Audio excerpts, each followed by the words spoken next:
Hi everyone, thank you so much for coming to watch my video today. Danke, dass ihr da seid. Ich bin Taylor, ich bin eine US-Amerikanerin, die seit ein paar Jahren in Deutschland wohnt und arbeitet. My name is Taylor and I'm a US American that's been living and working in Germany these past few years.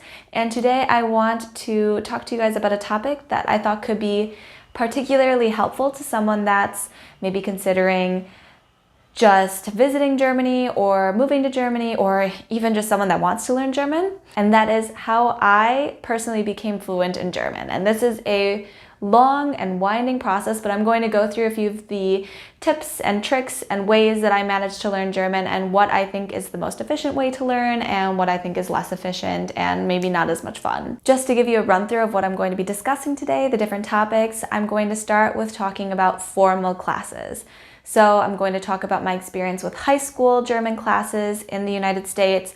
Then I'm going to discuss a little bit about my university classes that I took, and then also what other kinds of language classes are out there that you could potentially take that might be able to help you achieve fluency. Then I'm going to talk about media. So I'll be discussing things like watching TV shows, listening to music, what I thought about that, and if it did any good to me or if it helped me in any way. Then I'm going to move on to my personal favorite, and that is befriending a German, or finding and collaborating with a tandem partner, and I'll explain a little bit about what that means. And then I will talk a little bit about the apps that are available. You've probably heard a few of them, like Duolingo or Babbel, and I'll talk about my own personal experiences using those apps and what I think of them. And then finally, I'll talk about the advantages of actually coming to Germany.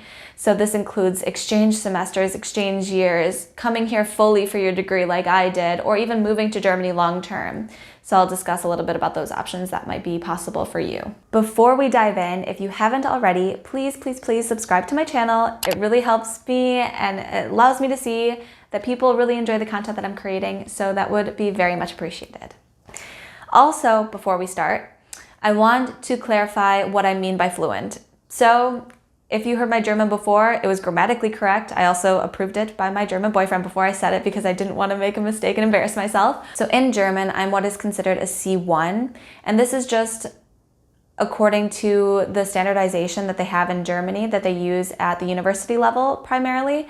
And this is a way that you just categorize what level your language skills are at. With these levels, you start at A1, and you have, for like classes, sometimes you also have A11, A12, and you can then move up through the ranks, A, B, and C, and the highest that you can achieve is C2, which is pretty much as though you speak as though you're a native speaker. And I just want to qualify that I'm not perfect when I speak German. I still make mistakes, and I feel like anyone that started learning a language as an adult or as a teenager like I did, it's very, very difficult to achieve perfect fluency to the point where people wouldn't know that it's not your native language. I probably will have an accent for the rest of my life while I speak German, an American accent, and I will never fully get my article straight.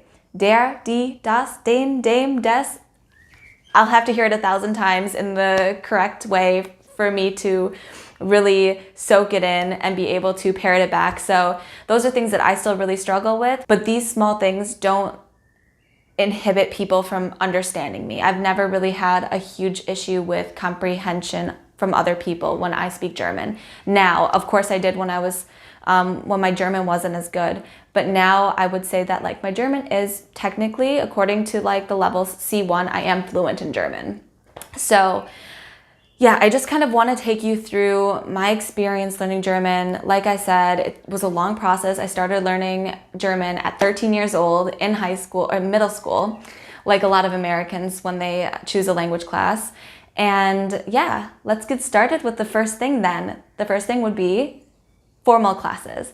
So like I said, started in middle school, I had like one trimester of German, and then really I started in high school German. I had one class a day. I started at the very beginning with a lot of my peers, and we had like 50-minute classes. What I'm going to say about high school classes is it's really what you make out of it. I think if you're truly motivated to learn German, you'll take the class more seriously, and you'll take the resources that they give you and really try to soak up as much of that knowledge as you can. I mean, 50 minutes a day is a lot of time. So you could get quite far in just your high school German classes. I personally, when I moved to Germany, so that was after my 4 years of high school German, I had a B1, which is intermediate, which is quite good. This is actually good enough that you could study in Germany in German. So if you really do take your high school classes seriously, because you know, I want to be fluent in German one day, it's definitely possible for you to learn quite a bit during that time, because I think face-to-face time is the most important thing when it comes to learning a language, or at least it was for me. Then again, there are some variables that might hold you back, like if you had a bad teacher. I was really fortunate that I always had really great language teachers. Shout out to Herr Weber and Herr Rixmann if you watch my videos. But yeah, so it really just depends on that. And like I said, if you can take that time as seriously as possible, I would, because you'll never really get another chance in life where you get free classes where you have so much contact time. So if you already know, maybe someday I want to travel to Germany or I want to do an exchange semester, just like take that time seriously and learn as much as possible in those 4 years. Now, like I said, FaceTime is important, and that's one of the reasons why I didn't find my university classes to be super helpful, is because a lot of times in university you're only in class for like 1.5 hours to 2.5 hours, at least that was how it was for me, a week. And it's just not very helpful in learning a language, I think, when you don't have that contact time, that face-to-face time, and you're also paying a lot of money for these classes. So I would say that my formal university language classes were less helpful than my high school classes were, which is surprising because it was like a higher level and also you just pay so much more money for it. But that was my opinion. There are also other ways to learn a language while taking a formal class. So in Germany, you have something called the Goethe Institute, and this is where a lot of people go to take formal classes, but that you can also take very intensive classes. I've also, not for German, but for Spanish, here in Germany, gone to a Volkshochschule, which is like maybe similar to a community college in the US, except you don't get degrees there, but it's for adults that kind of want to maybe take a business class or learn a language or learn something technical. Like if they've never worked with Microsoft Office before, they could go to a Volkshochschule and just take a class on that. So I did that for Spanish, and I took an intensive course, but you also have to pay for it. I think I paid 300 euros for 3 months, and we met 1 day every week for 4 hours, which was like the best possibility for me at the time. So those are a few of the options that you have. Like obviously my experience was in Germany, but you probably have similar options in the US, that you have like language schools that you can go to as an adult once you're out of high school or out of college. I really appreciate formal classes because I'm also the kind of person that thrives on some sort of organization, some sort of organized group meeting where I need to be there at a specific time and place. I paid good money to be there at that time and place. So that gives me kind of this motivation. I don't know if you guys ever have this, but there are just times where I want something really bad. And for some reason, I get home from my 8-hour day or my 10-hour day and I just can't do anything else. I cook dinner, I maybe go to the gym, and then I sit at the TV and I watch TV for like 3 hours in the afternoon. And I don't want to like blame myself for this. It's just sometimes happens. But if you're taking a formal class, you're more likely to show up, I feel like, than if, for example, you have an app that you downloaded and you can do it whenever you want. I mean, people are different. I know there's some people that would appreciate that kind of flexibility and would still hold themselves somehow accountable through intrinsic motivation or whatever it is. But I'm someone that definitely thrives more when I have something organized for me. So moving on to the next topic, that is media. So funny story, I became quite serious in high school about wanting to learn German. I have this tendency to get fixated on things. I didn't really have a plan for the German yet, but I remember distinctly when I was in my junior year of high school that I was trying to find different ways of interacting with German, and also so that I could learn more. And I became very interested in German pop culture, which surprisingly I'm not really anymore now that I live in Germany, but I started listening to quite a bit of German music, and I also started watching, funny, weird, The Walking Dead in German. I just went online and I legally streamed The Walking Dead in German, just so, because I had already watched a few of the seasons in English and I knew, okay, it's an action series. There's not a ton of complicated dialogue where I wouldn't be able to understand what's going on. And I already know what's going to happen anyway, so I already watched it in English, then I watched it in German, and I was picking up their new vocabulary, and I would really suggest this being actually one of the things that you do if you're serious about learning German as a language, because it really helps your comprehension. And it's also fun and interactive in a way. You don't have to just sit there in a 2-hour-long class and talk with people about the topics that are put before you. You really can immerse yourself in a very different but also fun way with the language. I'm not a huge fan of German television. We don't even have really cable that we watch here. I know that some people like RTL, which is like, what's the American equivalent? It's kind of like the American TLC almost. I don't even know. I don't really care for German television that much. German music I listen to a few bands, or at least my boyfriend does, but I'm not super into it. People can comment below if you have any recommendations for me of things that you think that I should absolutely see. But it's also possible to watch American films and American TV series in German. You just have to find it online. Or if you have Netflix, they might have, for example, a series that's dubbed in German. So that's a great way, I think, that you can interact with German as well. Okay, now I wanted to talk about my favorite point, and I really think that this is the best way that you can learn German, even if you're not in Germany, if you're in the United States, or wherever you might be.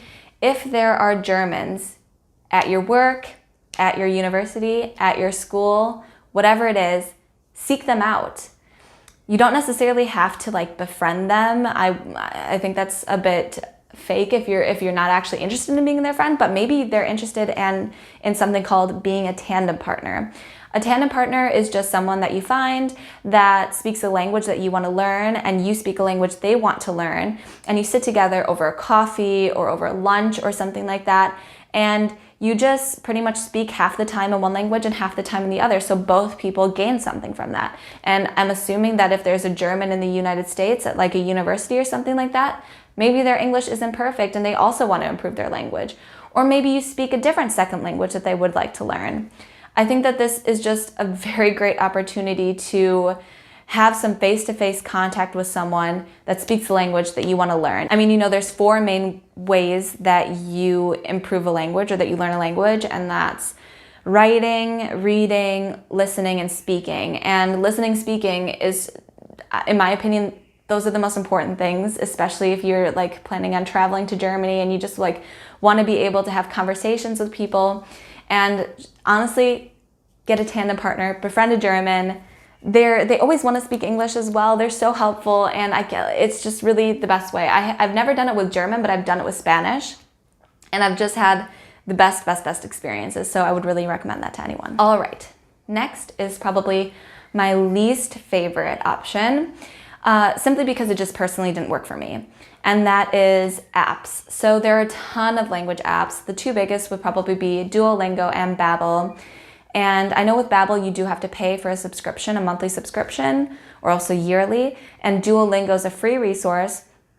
And for whatever reason, I just could never stay motivated enough to stick it out long term.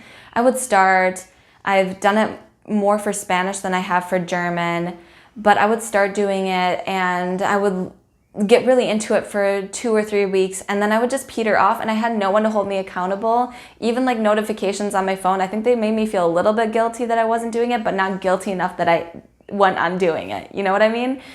So, I mean, I think there are other people out there that will love, like I said, the flexibility of it. Duolingo, like I said, is free, which is great because a lot of these other resources you have to pay for. So, I mean, it might be a good option for other people, but for me, I don't think that I have learned very much on either of those. I mean, I guess Duolingo is also great because I know that they have like grammar sections. So for every lesson that you do, they also have a small grammar area where they talk about why things are a certain way. And I'm not sure if all apps have that, but at the same time, it's also quite repetitive. I'm not sure if it's enough that it really sticks in your brain. I guess it's for everyone different, like I said. So yeah, take that with a grain of salt if you are really still interested in using an app. Maybe it's something that's great on the side while you're pursuing a language course as your primary means of learning the language, but it's up to you in the end. All right, my final point, you guys, is the most important thing that I think that anyone could do, and that is spend time in Germany. Even if it's just a class trip where you come here for a month, if you want to come and do an exchange year, this is possible in high school and in university. Honestly, the only thing that's, there are a few things that could hold you back. Money, for example, could be one of them. But if money isn't a huge issue, I think the thing that holds a lot of people back is just a fear of the unknown and a fear of putting yourself outside of your comfort zone. I know firsthand, I was terrified before I moved to Germany. For you guys that have followed my channel, you'll know that I moved to Germany at 18 years old to study and get my bachelor's degree here. I had 2 suitcases.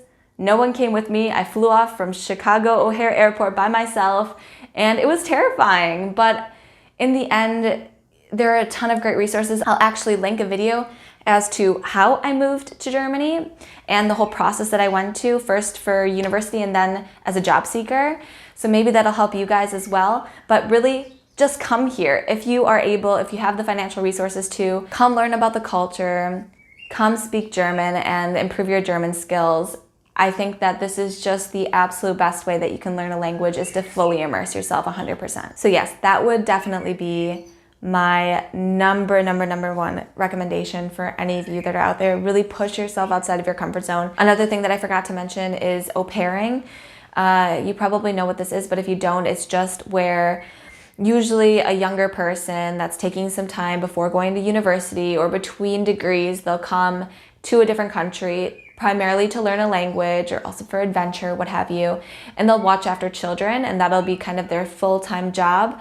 And they'll live with the family whose children they're looking after, and they'll also get some sort of small compensation every week so that they can also do things on the side. And then you'll have your evenings and usually also weekends free, so you can travel a little bit around the country and things like that. So that might be also a really great opportunity, and maybe that would be an option for you as well. All right, you guys, I think those were my 5 top ways that I've learned German, how you guys could potentially learn German. I hope this was super helpful. If you have any other tips for other people looking to learn German, leave them in the comments below. I think that could be really helpful. If you have any experiences, things that worked for you, things that didn't, also comment that below. If you like this video, give it a thumbs up, subscribe to my channel, and I will see you guys next week. Okay, bye.